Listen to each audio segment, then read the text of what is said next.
मुक्ताईनगरकडून येणारी मध्य प्रदेश परिवहन महामंडळाची बस अलीकडील पावसामुळे रस्त्यावर पाणी साचल्याने कर्की मार्गे वळवण्यात आली होती. कर्की बेलसवाडी रस्त्यावरील वीटभट्टीजवळील कायजी नाल्यातून बस नेण्यात आली. नाल्यात पाण्याचा प्रवाह सुरू असल्याने स्थानिक नागरिकांनी चालकाला सावधगिरी बाळगण्याचा सल्ला दिला होता. मात्र बस वाहत्या पाण्यात उतरवल्यानंतर ती नाल्यातच बंद पडली.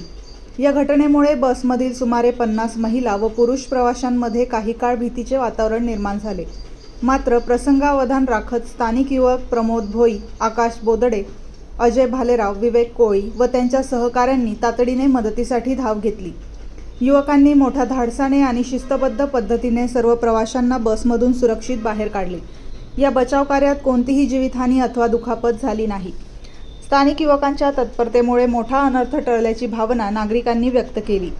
या धाडसी कार्याबद्दल प्रमोद भोई, आकाश बोदडे, अजय भालेराव, विवेक कोळी आणि त्यांच्या सहकाऱ्यांचे परिसरात सर्वत्र कौतुक होत असून नागरिकांनी त्यांच्यावर अभिनंदनाचा वर्षाव केला आहे.